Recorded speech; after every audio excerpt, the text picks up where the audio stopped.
열왕기하 4장. 하루는 예언자 수련생들 가운데 한 사람의 아내가 엘리사를 찾아와 호소했다. 선생님, 선생님을 따르던 저의 남편이 얼마 전에 죽었습니다.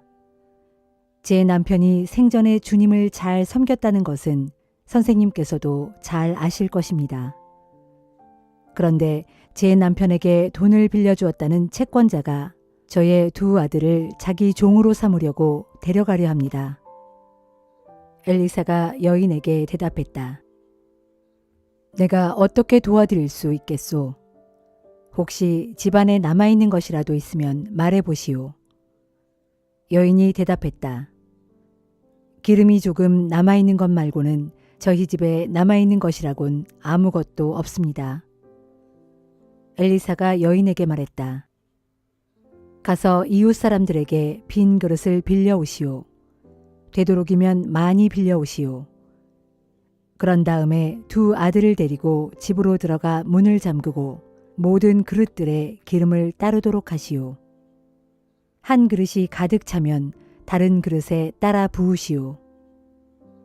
그 여인은 집으로 돌아가 이웃 사람들에게 빈 그릇을 많이 빌린 후 엘리사가 시킨 대로 두 아들과 함께 집으로 들어가 문을 걸어 잠갔다. 아들들이 빈 그릇을 갖다 놓으면 여인은 계속해서 그 빈 그릇에 기름을 부었다. 모든 그릇들에 기름이 가득 차자 여인이 아들에게 말했다. 다른 그릇들을 가져오너라. 아들이 대답했다. 어머니, 이제 더 이상 빈 그릇이 없습니다. 그러자 더 이상 기름이 나오지 않았다. 여인은 하나님의 사람 엘리사에게로 가서 그 일을 전했다. 그러자 엘리사가 말했다. 가서 그 기름을 팔아 빚부터 갚도록 하시오. 그리고 남은 돈으로 두 아들과 함께 생활하시오. 또 하루는 엘리사가 수넴 마을을 지나게 되었다. 그 마을에는 한 부유한 여인이 살고 있었는데 엘리사에게 식사를 대접하고 싶어 했다. 그래서 엘리사는 그곳을 지나갈 때마다 그 집에 들러 자주 식사를 하곤 했다. 그 여인이 남편에게 말했다. 여보, 우리 집에 자주 들르시는 그분은 하나님의 거룩한 사람입니다. 그러니 우리 집 옥상에 작은 방을 하나 꾸며서 침대와 식탁과 의자와 촛대 등을 갖추어 놓도록 합시다. 그분이 우리 집에 들르시면 거기서 쉬어 가실 수 있도록 말이에요. 어느 날 엘리사는 그 집에 들러 그렇게 지어진 다락방에 올라가 쉬게 되었다. 엘리사가 시종 게하시에게 말했다. 수넴 여인을 이리로 불러오너라. 그러자 수넴 여인이 엘리사 앞에 섰다. 엘리사가 시종에게 말했다. 너는 부인께 이렇게 여쭈어라. 부인께서는 우리를 위해 여러모로 애를 쓰십니다. 내가 부인을 위해 무엇을 해드리면 좋겠습니까? 혹 왕이나 군사령관에게 부탁할 일은 없습니까? 수넴 여인이 대답했다. 저는 여기서 백성들과 어울려 부족함 없이 잘 살고 있습니다. 엘리사가 게하시에게 물었다. 내가 이 여인을 위해 할 수 있는 일이 뭐 없겠느냐? 게하시가 대답했다.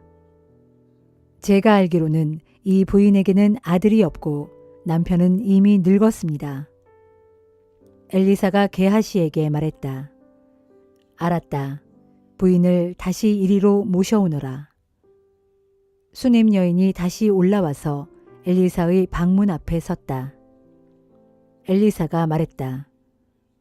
내년 이맘때쯤이면 부인께서는 아들을 품에 안고 계실 것이요. 그러자 여인이 말했다. 그럴 리가요. 하나님의 사람께서 어찌 저 같은 사람을 놀리시는 것입니까? 당치 않으신 말씀입니다. 그러나 놀랍게도 수넴 여인은 과연 임신을 하였고 1년 뒤에 아들을 낳았다. 엘리사가 말한 그대로였다. 그 아이가 제법 자란 어느 날 아이가 추수를 하고 있는 아버지에게로 갔다. 그런데 아이가 갑자기 아이고 머리 아파, 아이고 머리 아파 하면서 소리를 질러댔다. 그러자 아버지가 하인에게 일렀다. 아이를 얼른 어머니에게 데려다 주어라. 하인이 아이를 안고 달려가 어머니에게 안겨주었다. 하지만 아이는 점심때까지 제 어머니의 품에 안겨 있다가 그만 죽고 말았다. 수냄 여인은 아이를 안고 다락방으로 올라가서 하나님의 사람의 침상 위에 뉘어놓고 문을 닫았다. 그리고는 급히 바깥으로 나갔다. 여인은 자기 남편을 불러 말했다. 어서 하인 한 사람과 나귀 한 마리를 보내주세요. 제가 급히 하나님의 사람에게 다녀와야겠습니다. 남편이 물었다. 어째서 오늘 가려고 하시오? 오늘은 초하루도 아니고 안식일도 아니지 않소. 여인이 대답했다. 걱정하지 마세요. 다 잘 될 거예요. 여인은 나귀의 안장을 얹고 하인에게 말했다. 내가 멈추라고 말하기 전까지는 조금도 늦추지 말고 힘껏 나귀를 몰아다오. 여인은 마을을 출발하여 갈멜산에 있는 하나님의 사람 엘리사에게로 갔다. 엘리사는 멀리서 여인을 보고 시종 게하시에게 말했다. 저기 수냄 여인이 오고 있구나. 너는 빨리 달려나가서 여인에게 모두 잘 계시느냐고 인사를 여쭈어라. 남편과 아이가 별거 없이 다 건강한지 물어보아라. 게하시가 달려나가 문안을 여쭙자 여인이 대답했다. 모두 잘 있습니다. 마침내 여인이 엘리사에게 이르자 그녀는 엘리사의 두 발을 꼭 붙들었다. 게하시가 놀라 그녀를 떼어놓으려고 달려들자 하나님의 사람이 말했다. 그냥 두어라. 부인의 마음이 무척 괴로운 듯하구나. 하지만 주께서는 왜 그런지 나에게 말씀을 해주시지 않는구나. 조금 후 여인이 탄식하며 말했다. 예언자님, 제가 언제 아들을 낳고 싶다고 부탁하던가요? 저는 오히려 저를 놀리지 마십시오 하고 말하지 않았습니까? 엘리사가 여인의 말을 알아듣고 게하시에게 일렀다.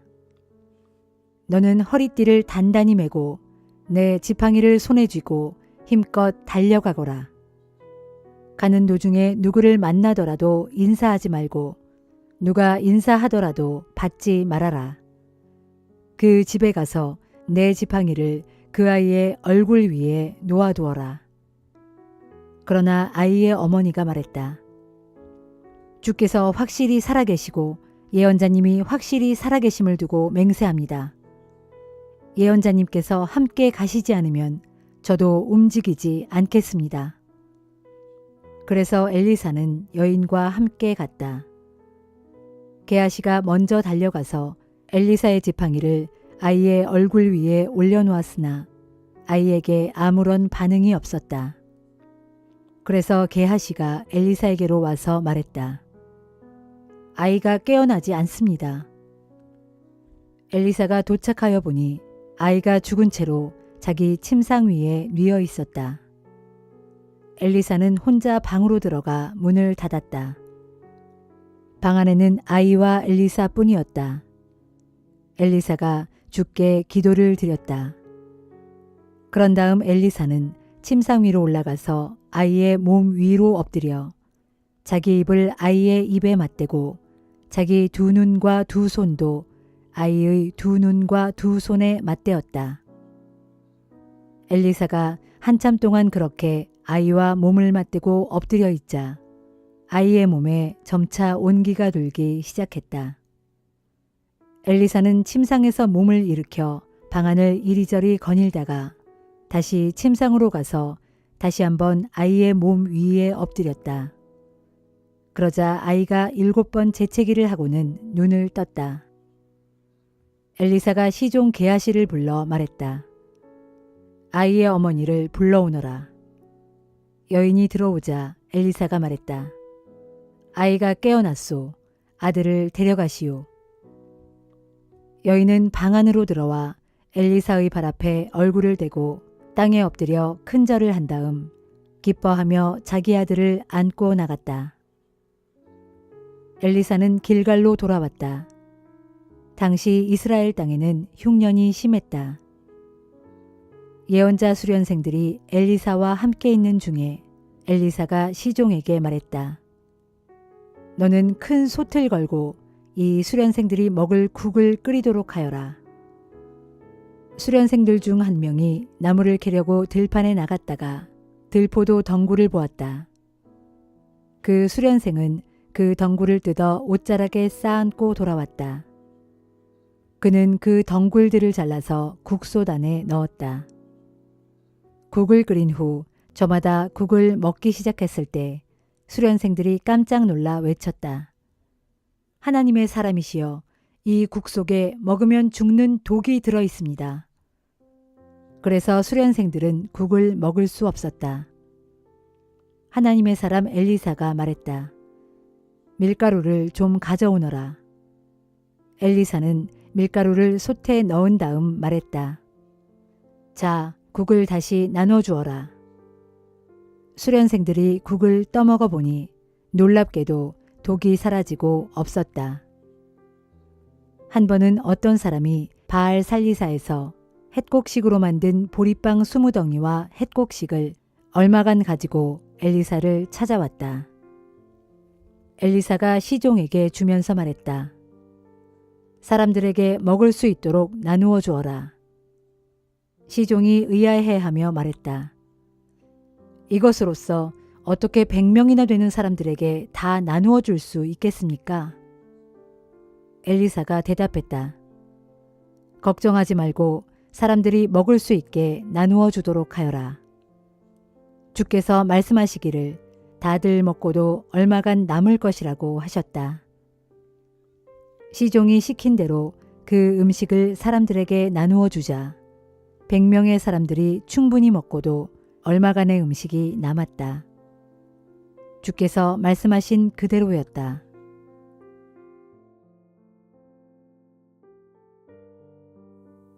디모데전서 1장. 우리의 구주이신 하나님과 우리의 소망이신 그리스도 예수의 명령에 따라 그리스도 예수의 사도가 된 나 바울은 믿음 안에서 나의 참된 아들이 된 디모데에게 이 편지를 씁니다. 하나님 아버지와 그리스도 예수 우리 주께서 베푸시는 은혜와 자비와 평강이 그대와 함께하기를 빕니다. 내가 마케도니아로 떠날 때 간곡히 일러둔 대로 그대는 에베소에 계속 머물러 있도록 하십시오. 그 까닭은 그대가 에베소에 있으면서 아무라도 다른 교훈을 가르치지 못하도록 명령하고 또한 교인들로 하여금 헛된 신화와 밑도 끝도 없는 족보 이야기에 마음을 빼앗기는 일이 없도록 지도하게 하려는 것입니다. 그런 것들은 믿음 안에서 이루어지는 하나님의 경륜을 깨닫는 데는 아무런 유익이 되지 못하고 도리어 쓸모없는 논쟁만 불러일으킬 뿐입니다. 그러므로 그대가 가르치고 명령하는 목적은 성도들로 하여금 그런 데서 떠나게 하여 오직 깨끗한 마음과 선한 양심과 거짓 없는 믿음에서 우러나오는 사랑으로 살아가게 하는 것입니다. 그런데 몇몇 사람들은 이런 길에서 벗어나 쓸데없는 논쟁을 일삼아 왔습니다. 그런 사람들은 율법을 가르치는 선생이 되려고 하지만 사실은 자신들이 무엇을 말하고 있는지 또는 무엇을 주장하고 있는지도 제대로 알지 못합니다. 그러나 우리가 알다시피 사람이 율법을 올바르게 사용하기만 한다면 어디까지나 율법은 좋은 것입니다. 율법은 의로운 자들을 위해 만들어진 것이 아닙니다. 율법은 이런 자들을 위해 만들어졌습니다. 곧 법을 어기는 자, 하나님께 불순종하는 자, 경건하지 못한 자, 죄 많은 자, 거룩하지 않은 자, 속된 자, 자신들의 아버지나 어머니를 죽이는 자, 살인자, 간음하는 자, 동성연애자, 사람을 유괴하는 자, 거짓말하는 자, 거짓 맹세를 하는 자, 이 외에도 무엇이든 건전한 교훈을 거슬러 행하는 자입니다. 건전한 교훈이란 복되신 하나님의 영광스러운 복음에 따른 것으로서 나는 이 교훈을 전파하고 가르치는 임무를 맡았습니다. 나는 내게 능력을 주신 우리 주 그리스도 예수께 감사를 드립니다. 주께서는 나를 신실하게 보시고 내게 이 복음 전도자의 직분을 맡겨주셨습니다.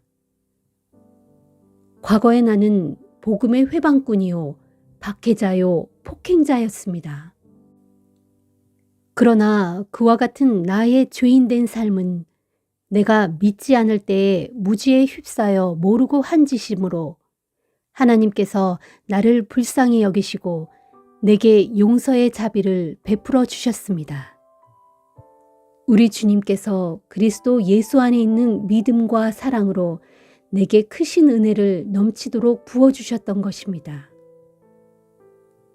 그리스도 예수께서 죄인들을 구원하시려고 이 세상에 오셨다는 이 말씀은 조금도 거짓 없는 믿을 만한 말씀이므로 모든 사람이 진심으로 그 말씀을 받아들여야 합니다.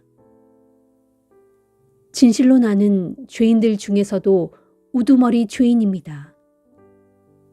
그러나 하나님께서는 그런 내게도 큰 자비를 베풀어 주셨는데 그것은 그리스도 예수께서 나에게 먼저 한계 없는 오래 참으심을 나타내 보여주심으로써 앞으로 예수를 믿고 영생을 얻을 모든 사람들의 좋은 본보기를 삼으시려는 것이었습니다. 영원하신 왕, 곧 결코 없어지지 않으시고 보이지도 않으시는 오직 한 분이신 하나님께 존귀와 영광이 영원토록 함께하기를 빕니다. 아멘. 내 아들 디모데여, 예전에 그대에 관해 내게 주어졌던 예언에 따라 내가 지금 그대에게 이 명령을 내립니다. 그대는 그 예언에 따라 선한 싸움을 싸우고 굳센 믿음과 선한 양심을 간직하십시오. 어떤 사람들은 그 양심을 버렸고 그 믿음을 깨뜨려 버리고 말았습니다. 그런 사람들 가운데 후메네오와 알렉산더가 있는데 나는 그들을 사탄에게 넘겨주었습니다. 그렇게 한 까닭은 그들이 다시는 하나님을 모독하는 일이 없도록 그들로 마땅한 징계를 받게 하기 위함입니다.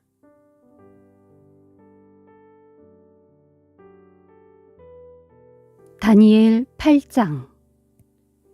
바빌로니아 왕 벨사살이 나라를 다스린 지 3년째 되던 해, 나 다니엘은 처음 본 환상 이후에 두 번째로 환상을 보았다. 내가 두 번째로 환상을 보았는데 환상 속에서 나는 엘람 지방의 수산성에 있는 을레 강가에 서 있었다. 그때 내가 눈을 들어 바라보니 그 강가에는 뿔이 2개 돋아나 있는 순양 한 마리가 서 있었다. 그 순양의 두 뿔은 다 길었지만 한 뿔이 다른 뿔보다 더 길었고 더 긴 뿔이 나중에 돋아난 것이었다. 내가 또 보니까 그 순양이 자기 뿔로 서쪽과 북쪽과 남쪽을 마구 들이받고 있는데 어떤 짐승도 그 순양을 당해낼 수 없었고 어느 누구도 그 순양에게서 희생자들을 구해낼 수 없었다. 그러므로 그 순양은 제멋대로 행동하였고 그 힘이 점점 더 강해졌다. 이것이 도대체 무엇을 뜻하는지 깨달으려고 내가 생각에 잠겨 있을 때 갑자기 서쪽에서 순념소 한 마리가 나타나더니 온 땅을 마구 누비며 두루 돌아다니는데 어찌나 빨리 달리는지 그 두 발이 땅에 닿지 않을 정도였다. 그 순념소의 두 눈 사이에는 눈에 띄게 큰 뿔 하나가 우뚝 솟아 있었다. 그런데 그 순념소는 내가 앞서 보았던 그 순양, 곧 강가에 서 있던 두 뿔 가진 그 순양에게로 방향을 틀더니 크게 성난 모습으로 그 순양을 향해 세차게 달려갔다. 그리고 내가 보니 그 순염소가 마침내 그 순양에게 가까이 이르러 더욱 성을 내며 그 순양을 세게 들이받으니 그 순양의 머리에 난 두 뿔이 그만 부러지고 말았다. 그러나 그 순양에게는 그 순염소에 맞서 싸울 만한 힘이 없었다. 그러므로 그 순염소가 그 순양을 땅에 내던지고 마구 짓밟았지만 아무도 그 순양을 그 순염소의 손에서 건져낼 자가 없었다. 이후 그 순염소는 점점 기세가 등등해져 그 힘이 강해질 대로 더욱 강해졌다. 그런데 바로 그때에 그 순염소의 큰 뿔, 곧 그 순염소의 두 눈 사이에 있는 아주 큰 뿔이 그만 뚝 부러지고 말았다. 그러자 그 큰 뿔이 부러진 자리에 또 다른 4개의 뚜렷한 뿔이 서로 다른 4방향으로 돋아났다. 그 4개의 뿔 가운데 한 개의 뿔에서 또다시 작은 뿔 하나가 돋아나더니 남쪽과 동쪽을 향하여 그리고 영광스러운 땅이 있는 쪽을 향하여 아주 크게 뻗어나갔다. 그 뿔은 점점 더 강력해져 하늘 군대에 미칠 만큼 강대해지더니 마침내 하늘 군대와 별 가운데 얼마를 땅에 떨어뜨리고 짓밟았다. 그 후에 그 뿔은 자신을 스스로 높여 하늘 군대의 주인에게 대적하여 그분께 날마다 드리는 제사를 없애버리고 그분의 성전마저 헐어버렸다. 그 뿔의 반역으로 인해 그 뿔의 권세 아래 놓인 그 땅의 백성들은 날마다 그분께 제사를 드리기는커녕 온갖 악행을 일삼았다. 이처럼 그 뿔은 진리를 땅에 내던지고 제 멋대로 행하였다. 그런 가운데서도 그 뿔이 하는 일은 모두 잘 되었다. 그때 내가 들으니 어떤 거룩한 천사가 말하고 있는데 또 다른 거룩한 천사가 그 말하고 있는 천사에게 이렇게 물었다. 이 환상 속에 나타난 악한 일들이 언제까지 계속되는 것인가? 매일 드리는 제사를 못 드리게 하고 멸망에 이르는 죄악을 저지르며 성전이 헐리고 하나님의 백성이 짓밟히는 이 같은 악한 일들이 언제까지 계속되는 것인가?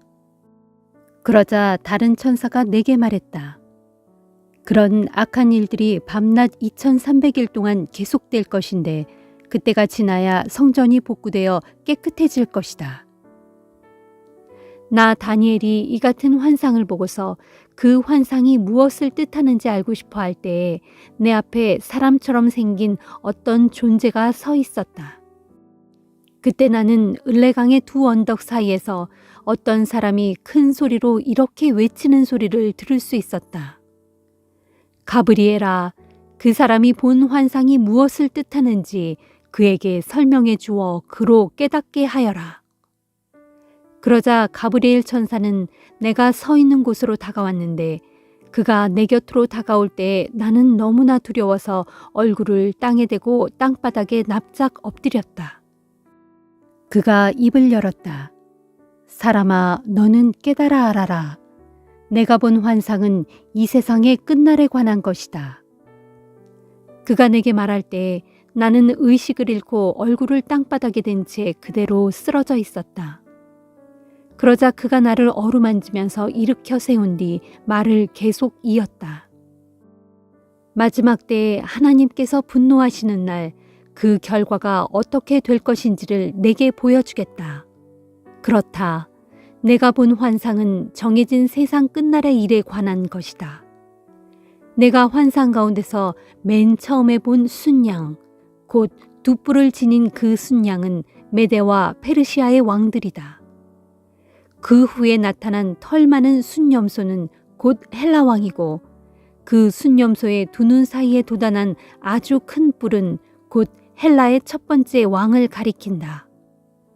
그 큰 뿔이 부러지고 그 대신에 돋아난 4개의 뿔은 4왕국을 가리키는데 그것은 곧 헬라가 4개의 나라로 분열된다는 것을 뜻한다.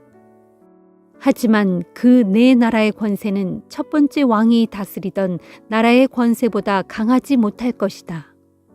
그 내 나라의 때가 거의 끝나가면서 타락하는 사람들이 많아져 그 땅에 죄악이 가득할 즈음에 한 왕이 일어날 것인데 그 왕은 아주 뻔뻔하고 흉계를 잘 꾸미는 악한 왕이다. 그 악한 왕은 점점 힘이 강해질 것인데 스스로의 힘으로 강해지는 것이 아니고 다른 사람의 힘을 빌려서 강해질 것이다. 그리하여 강한 권세를 지니게 된 그 악한 왕은 무시무시한 파괴 행위를 서슴지 않고 자행할 것이고 제멋대로 행동할 것인데 하는 일마다 다 잘 될 것이다. 특히 그는 힘이 강한 정적들을 여지없이 짓밟을 것이고 거룩한 하나님의 백성들을 가차없이 파멸시킬 것이다. 그는 교활한 꾀를 자주 베풀어 온갖 흉계로 남을 속임으로써 제 뜻을 이룰 것이고 스스로를 크게 높여 마음의 교만을 잔뜩 품은 채 의기양양할 것이다. 또 그는 평화로운 때를 틈타서 많은 사람들을 죽이겠고 마침내는 만왕의 왕이신 하나님께 대항하여 일어설 것이다. 그러나 그는 어느 순간에 깨어져 죽고 말 것이니 사람의 손 하나 닿지 않고서도 스스로 멸망하고 말 것이다. 그렇다. 내가 본 그대로 악한 날들이 밤낮 2300일 동안 계속된다는 환상은 분명히 일어날 일이다. 그렇지만 그 일들은 먼 훗날의 일이니 너는 이 환상의 비밀을 내 마음속에 잘 간직해 두어라. 그러므로 나 다니엘은 이 같은 환상을 경험하고서 너무나 충격을 받아 정신을 잃고 여러 날 동안 몸져 누워 있었다.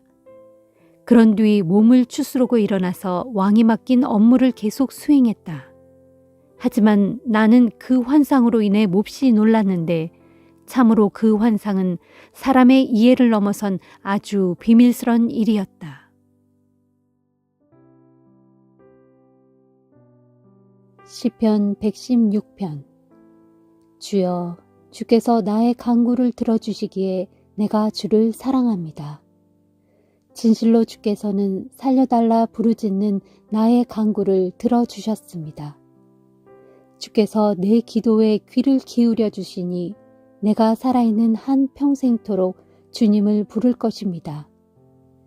사망의 올가미가 나를 얽어매고 죽음의 공포가 나를 덮쳐 내가 고통에 사로잡혀 절망 가운데서 몸부림을 칠 때에 나는 주님의 이름을 부르며 오 주여 주께 간구하오니 이 몸을 건져주소서 하고 울부짖었습니다. 주께서는 은혜로우시고 의로우신 분이십니다. 우리 하나님께서는 자비가 풍성하신 분이십니다. 진실로 주께서는 그 마음이 순결한 사람을 보호해 주시는 분이시므로 내가 공경에 빠졌을 때 이 몸을 구원해 주셨습니다.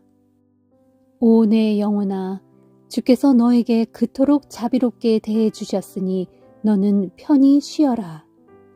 오 주여, 주께서 내 영혼을 죽음의 구렁텅이에서 건져주시고 내 눈에서 모든 눈물을 거두어 주시며 내 발이 더 이상 비틀거리지 않게 굳게 붙잡아 주셨으니 내가 산 자들의 땅에서 살아 숨쉬는 동안 일평생 주 앞에서 올곧게 행하렵니다. 내가 주님을 굳게 믿었으므로 어찌 그리 내 인생이 고달픈고 라는 생각이 들 때에도 주를 향한 나의 마음이 흔들리지 않았습니다. 내가 살면서 크나큰 상처를 받았으므로 몹시 당황하고 두려워하며 말하기를 사람은 다 거짓말쟁이기에 믿을 사람이 아무도 없구나 하였습니다. 주께서 내게 베푸신 그 모든 은혜를 내가 어찌 다 갚을 수 있겠습니까? 다만 이 몸은 구원의 잔을 높이 들고 주님의 이름을 부르렵니다. 온 백성들이 모여있는 자리에서 주님께 맹세한 것을 다 지키렵니다. 진실로 주님께서는 성도들 개개인의 죽음을 아주 소중하게 여기십니다. 오 주여, 진실로 이 몸은 주님의 종입니다. 나는 주님의 종이요 주님을 섬기던 여종의 자식입니다. 주께서는 이 몸을 사슬에서 풀어주셨습니다. 그러므로 내가 주님께 감사 제물을 드리고 주님의 이름을 부르렵니다. 내가 주께 맹세한 것을 온 백성들이 모인 자리에서 다 지키렵니다. 오 예루살렘아, 내 한가운데서 곧 주님의 성전들에서 내가 주님께 맹세한 것들을 빠짐없이 다 지키리라. 할렐루야.